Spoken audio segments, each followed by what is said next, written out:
विजय sir ने तो बच्चों आपको एक मंच दे दिया है, अब आपको इसका उपयोग करना है। इस मंच का अगर सही उपयोग करोगे सफलता मिल जाएगी बच्चों। मुझे भरोसा है 2025 में आप जरूर सेलेक्ट होंगे, जरूर सफल होंगे। बेटा देखो, हमारे मम्मी पापा टकटकी लगा करके देख रहे हैं कि मेरा बेटा या मेरी बेटी कब इंडिया के टॉप कॉलेज में पढ़ने के लिए जाएगी।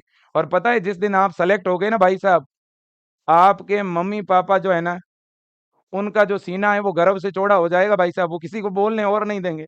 अभी हाल ही की बात है, हमारे इधर एक बॉर्डर पे एक गांव है, उसका नाम है सेडवा, है ना। मैं उस गांव में गया, मैंने उदाहरण दिया था, उनकी बेटी, एक किसान है, उनकी बेटी एम्स जोधपुर के अंदर अभी चयनित हुई है ना। उनका सिलेक्शन हुआ उनकी बेटी का। उनकी बेटी का जब सिलेक्शन हुआ और वो पिताजी, मैं अपने कोई गुरुजी थे उनके घर पे, कोई छोटा प्रोग्राम था, वहां हम नाइट में गए, तो उनके पिताजी भी चल के वहां आए। उनके पिताजी को पता चला कि विजय जी आ रहे हैं, और उनकी बेटी अपने विजय एजुकेशन से पढ़ी थी। तो वो वहां आई, कंधे पे गमछा डाला हुआ, बिल्कुल किसान, धोती पहनी हुई, एक पूरा ऐसा चोला सा पहना हुआ, है ना। पैर पूरे मिट्टी में सने हुए, क्योंकि वो खेती बाड़ी का उस समय हमारे जीरे की फसल की बुआई चल रही है अभी, ठीक है ना। तो एकदम नॉर्मल वे में एक चारपाई पे इधर बैठे थे। जैसे ही हम आए, नमस्कार वगैरह किया, बात शुरू हुई, ठीक है। वो ये कहने से हिचक रहे थे, लेकिन मेरे को सर ने इंट्रोड्यूस कराया कि सर देखो, इनकी बेटी का सिलेक्शन हुआ है एम्स में, और वो बेटी विजय एजुकेशन के विजेता बैच में पढ़ रही थी।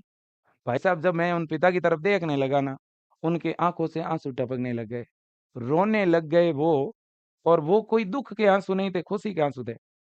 एक पिता जिनकी 3 से 4 बेटियां, ठीक है ना, उन बेटियों को वो पिता पढ़ाता है बड़ी प्रतिकूल परिस्थिति में, सरकारी स्कूल के अंदर फीस कहाँ है भरने के लिए। फिर वो बेटियां जब सफल होती है तो एक पिता को कितना गर्व होता होगा, ठीक है। उसे आप, ऐसी कोई दुनिया में मशीन नहीं है जिससे नाप सके, ठीक है ना। भाई साहब, वो पिता, उनका सीना फक्र से चौड़ा हो गया। और वो जब भोजन करने के लिए आंगन में गए, तो वहां लगभग 50 लोग बैठे थे, उनको बोलने का नंबर तक नहीं दे रहे थे वो, क्योंकि उनकी बेटी का सिलेक्शन हुआ।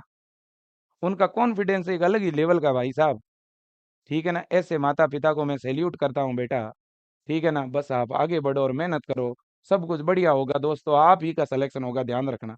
आज एमआर सर ने एक वीडियो बनाया 1:15 बजे यूट्यूब पे, उसमें आपके पढ़ने का पूरा टाइम टेबल उन्होंने बता दिया कि कैसे पढ़ना चाहिए, क्या शेड्यूल फॉलो करना चाहिए। मेरे दोस्तों, प्लीज अपने परिवार के खातिर, अपने पिता के खातिर, अपनी मम्मी के खातिर बेटा, अपने खुद के लिए प्लीज पढ़ लेना, इस बार कमी मत छोड़ना।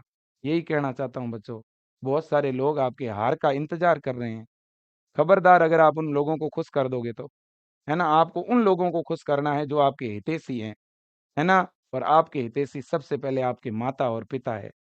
अपने मम्मी पापा का मनोबल बढ़ाना चाहते हो तो ध्यान रखना, पढ़ाई कर लेना बेटा, ठीक है ना। और आप कर सकते हो ये काम, आप कमजोर नहीं हो, आप बहुत मजबूत हो।